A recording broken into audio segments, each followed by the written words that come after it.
यह कहानी राजस्थान के कोटा शहर की एक भूतिया हवेली की कहानी है। यह हवेली राजा महाराजाओं के समय में बनाई गई थी, लेकिन पिछले 18 सालों से इस हवेली में आज तक कोई नहीं रह पाया है। इच्छा होने पर भी इस हवेली में कोई नहीं रह पाता है, क्योंकि लोगों का कहना है कि इस हवेली में भूत प्रेत का साया है। जब अजीत सिंह को इस हवेली के बारे में पता चला तो उसने तय किया कि इस हवेली का रहस्य जानकर ही रहेगा, क्यों लोग इस हवेली में नहीं रह पा रहे हैं। अजीत सिंह उस हवेली में जाने लगता है। अचानक उसको एक अनजान व्यक्ति वहां पर आकर रोक लेता है और उससे पूछता है, साहिब आप कहाँ जा रहे हो?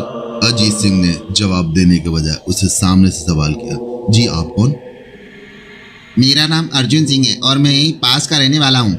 अजीत सिंह ने कहा, ओ अच्छा, मैंने सुना है कि यह एक भूतिया हवेली है और यहाँ कोई आता जाता नहीं है, इसलिए हम इस हवेली में एक दिन रुकने का फैसला किया है। अर्जुन सिंह ने कहा, जी हाँ साहिब, आपने सही सुना है और आप भी अंदर मत जाइए। मेरी माने तो आप वापस लौट जाइए, यहाँ बहुत बड़ा खतरा है। यह सुनकर अजीत सिंह काफी खुश हो गया, जैसे उसकी कोई लॉटरी लग गई हो।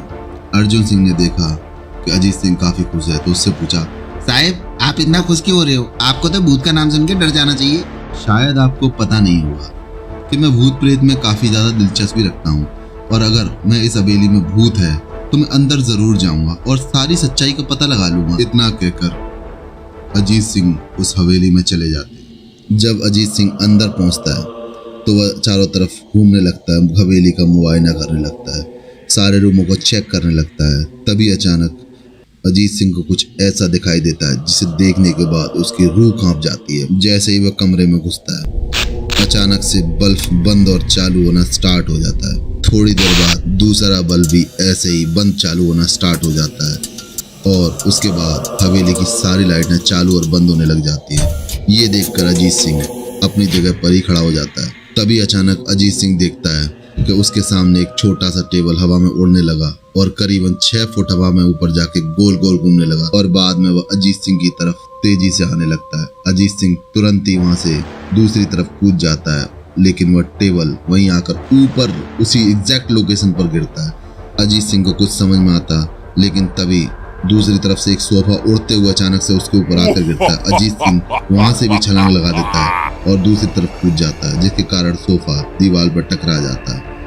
अचानक सब कुछ शांत हो जाता है। अजीत सिंह चारों ओर एक डरी हुई सी नजरों से देख रहा होता है और वह डरी हुई आवाज में ही बोलता है, जो भी तुम हो सामने आकर मुझसे बात करो।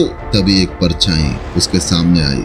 अजीत सिंह उस परछाई को देखकर बोला, कौन हो तुम और मुझे क्यों मारना चाहते हो? परछाई उससे कहती है, तुम्हारी भूल के कारण। अजीत सिंह कहता है, मेरी भूल? कौन सी भूल? मैंने कौन सी भूल कर दी?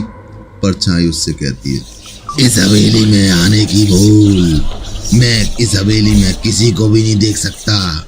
क्यों? अजीत सिंह उसे जवाब देना है तो वह परछाई उससे बोलती है, आज से 18 साल पहले इस हवेली के मालिक ने मुझे यहीं पे मार डाला था। मेरी कोई गलती भी नहीं थी।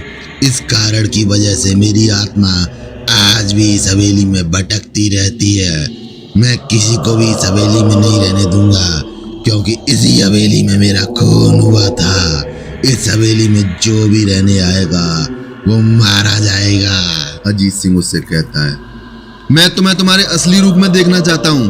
तुम्हें मारने से पहले मैं तेरी ये इच्छा भी जरूर पूरी करूंगा। और अचानक से वह परछाई एक इंसान के रूप में प्रकट हो जाती है।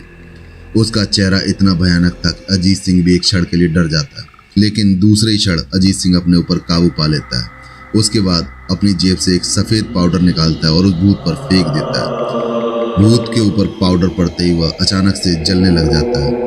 बड़ी बड़ी ज्वाला उसके ऊपर भड़कने लग जाती है। जोर जोर से वह चीखने लगता है, बचाओ बचाओ। वो जोर जोर से चिल्लाने के बाद पूरी तरह से जल जाता है। इसके बाद अजीत सिंह चैन की सांस लेता है और वहीं पर सो जाता है। दूसरे दिन सुबह अजीत सिंह को सही सलामत हवेली के बाहर आते देख अर्जुन को आश्चर्य हुआ। अर्जुन अजीत से पूछता है, साहिब आप जिंदा कैसे हो?